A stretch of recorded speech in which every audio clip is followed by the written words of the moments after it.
quote standard normal classrooms were 30 to 35 kids.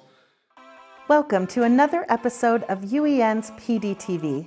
In this episode, we have traveled to North Summit School District in Colville to learn how Julie Marsh, the district's Educational Technology Coordinator, has helped students and teachers make significant progress through impactful PLCs and EdTech PD. Well, North Summit, we're a small rural community and we're located in Colville, Utah. We have about 1,100 students in the district. It's about 350 in the elementary and about that much in each one of the buildings. I have been the assessment director here at North Summit for 11 years and the instructional coach, literacy coach, kind of the same thing, for 7 years. I have also been in EL director now. This is my second year. So I have a lot of director positions and running, technology, assessment, ELL.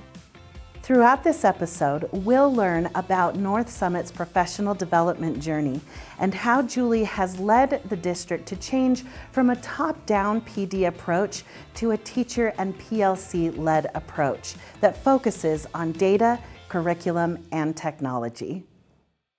Tell me a little bit about your district's professional development journey. So we started in 2016, and my principal, or I should say my superintendent, he actually called me in and asked me to be the EdTech coordinator for the district. And what he envisioned was we would actually run professional development a little bit different in the middle school and the high school versus the elementary. And so what I started with our middle school and high school was in 2016 was a very top-down approach to running PLCs with our technology.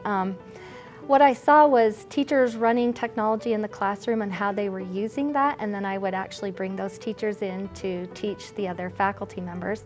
However, after 2 years and looking at survey results from our teachers, we actually were seeing a very low impact on the teachers. Teachers were basically looking at this technology PD as a district mandate instead of an opportunity to grow. And so when I was going through the classrooms and I was watching teachers, they were doing things kind of in a very long way, doing it by hand when technology could have made that a lot faster for them. I started really looking through the research to figure out what we could do, how we could change our PLCs to be more meaningful for our teachers. And even though that sounds like an easy task, it wasn't really. I was looking through all the research and trying to find ideas, and nothing seemed to really click. But at that time, that's when COVID hit us. And of course, our whole PD changed dramatically because we went to the Zoom meetings, to the Google Classroom meetings, and that was actually a very positive year for technology growth, because it was during that year that I had teachers who had been resistant to technology finally were starting to take that initiative to log on to these programs and starting to learn how to use them. Through that year of COVID, it gave me an opportunity to really think about how we could change our PDs to really impact our district. And what I came up with was looking at to involve departments and being a team with the department and helping the departments lead out and looking at what their goals were as a department and how they wanted to grow to impact student achievement. So I'm hearing that everything is very vision and goal driven. Yes. Also, that instead of maybe they might randomly fill out a survey, you are letting this be teacher and PLC led in a very structured way, Yes. through a Google document where they're filling out. And the third thing I'm hearing is that the technology PD supports the curriculum and student achievement goals. If you're not surveying the teachers and getting their input into it, there's just not as much of engagement. Our teachers were afraid to get into that technology because it wasn't interesting to them. And now they're willing to take that initiative to, first of all, some of our older, more veteran teachers had to learn how to log into the digital tools, but also how to manage that when they had students in front of them, because when students log in, the teachers felt intimidated. If the student had a problem, could they answer the question? So yeah, it's definitely looking at those surveys and seeing what the teachers want, because if they're feeling the need for it, they're going to be more apt to be able to utilize that technology and find out that there's actually faster ways for them to accomplish their goals that they hadn't done in the past. I would imagine that the actual delivery of the professional development has changed a bit because of that as well. Oh, absolutely. So when we first started, it was really teacher driven in our district. I was teaching, my IT director was teaching, but I have to tell you, we didn't have the ability to stretch out like financially and go to all the national conventions to learn all the new digital technology. And that's where we made that shift to bringing in the UEN presenters, because the UEN presenters are able to go to all those national conventions, they're able to learn everything, but they're also in the classroom around the state, and so they're seeing things that we're not seeing. And so having these highly trained, structured professional development trainings from our UEN presenters has really impacted the way our PDs have turned out. Our UEN presenters have time to put into researching, and I'm also able to email our presenters and tell them what specific things I'm focusing on. And it's nice because I'll even have, like, for example, one of their presenters, Braxton, who will be teaching today. I'm able to carry on conversations with him on the phone, directing him to where I want him to go, so that we are very structured when these presenters come up to our teachers. Because, time is valuable for our teachers, and we want our teachers to get exactly what they're wanting. Before we had made this shift, teachers were kind of on their own little islands. We were providing the PD, but there wasn't much conversation going on. Since we've shifted to more of a department view, it is not uncommon to watch teachers, even in the workrooms, talking with each other, collaborating, and then coming together on their prep time and working together in teams and trying to come up with assignments that they're going to do with their kids, and evaluating the responses of their students to see what the other teacher's thought and input is on that, and how that lesson could be improved, what they need to tweak. It has really shifted the teaching conversation and collaboration around the district. Tell me about how you've been utilizing data to show the progress that has been made since you've made all these changes. Yeah, we actually are very data heavy at North Summit. So I set up data dives with my elementary, for example. They do a data dive once a month, and then they do curriculum alignment once a month. And we're constantly looking to see in our data how we're tweaking our interventions, how we're tweaking our strategies. Also training everybody to use the same strategy in the same way, and that's been a huge advantage for us in the elementary. And because of that, we've seen quite a movement in our scores. I will tell you, when I first came in as the literacy coach, and I went to the USB meeting where we drilled down data and to look and see where our scores were in the state, and we were 6th to the bottom. And that was kind of really hard as a first-year literacy coach to see, and I knew we had a lot of work ahead of us.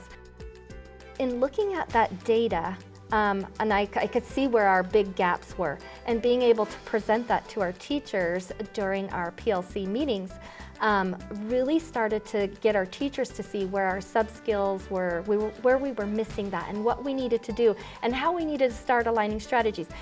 I knew that we had, a huge gap here in the data, gaps here, gaps here, gaps here, and as our teachers were looking at that, you never want to go in as a leader and try to close in every single gap all at once, because that's way too overwhelming to the teachers.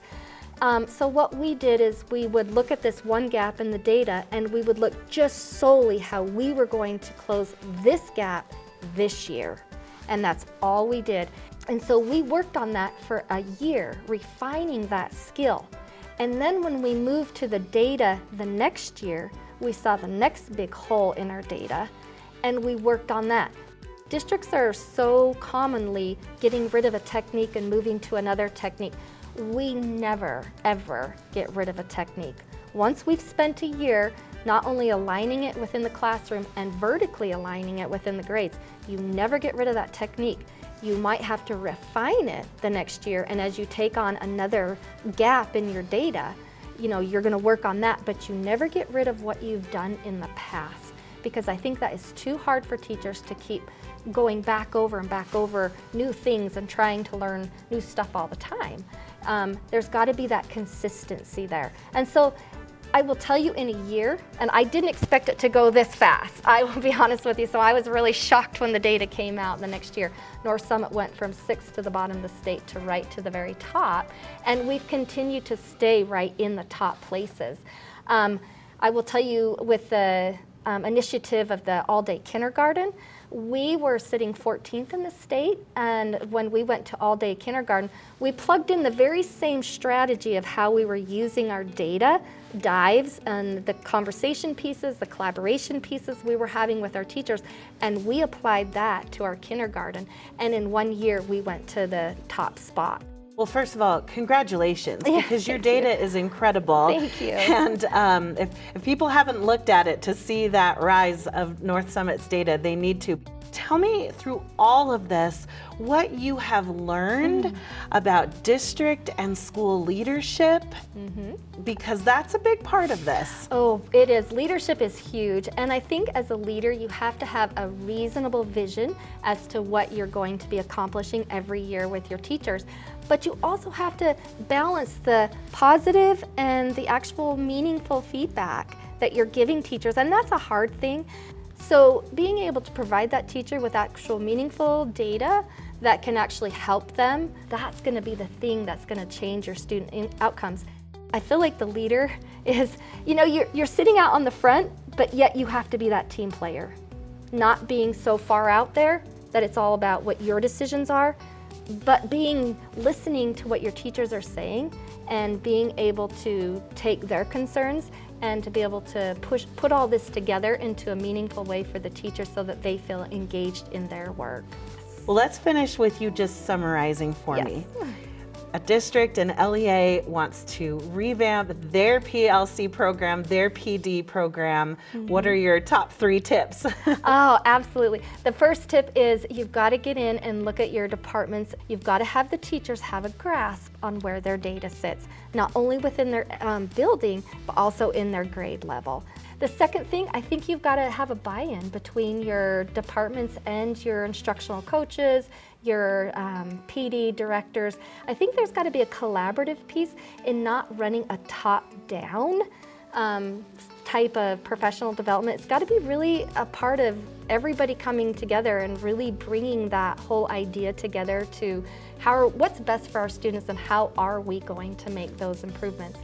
And then the third thing I think you've got to have is you've got to have your administration who trusts that the decisions that, like this person in the middle, so to speak, the person that's going to be putting all this collaboration together, having a respect for them and knowing and giving them the authority to be able to make those decisions. It's that person who's sitting in the middle who's with those teachers all day long and is with that curriculum all day long. And I think you've got to have a balance between that and allowing that directive to flow to that middle person who is actually running that curriculum. Thank you so much for sharing your experience with us and all the things that have been working for you here in North Summit. Yes, for sure. I love it. Now that you have seen North Summit School District's PLCs in action, consider how you can improve your professional development plan as well. Start by ensuring that your PD is teacher and PLC driven. North Summit utilizes Google Forms to allow teachers to have voice and choice in the topics they learn about. They also utilize Google Docs to help PLCs plan their vision and goals, and then ensure that Technology PD aligns to those goals. You can also reach out for support for your professional development sessions. North Summit has reached out to News, their regional service center, and to the Utah Education Network to have some of their trainers come for free to their PLCs. The Utah Education Network also has a list of PD offerings. This list can be helpful in selecting PD that you would like UEN to provide and in providing a list of state licensed tools for your teachers so they know what's available. Finally, ensure that your professional development is more than just a how-to. Collaborative discussions are key to this. Provide your teachers opportunities to work together, to talk together, and to really think about how technology tools can and should be implemented in the classroom. There are a lot of technology tools that can help with this kind of collaboration. Take a blended learning approach, have face-to-face discussions, and then utilize Google Docs, Canvas discussions, and e-media groups to continue the discussion online. For even more ideas, tools, strategies, and resources to help you implement these competencies, be sure to visit uen.org/PDTV and access the teacher toolkit that accompanies this episode.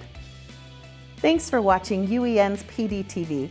To access more professional development resources from UEN and to schedule a training, visit uen.org/development. We'll see you next time.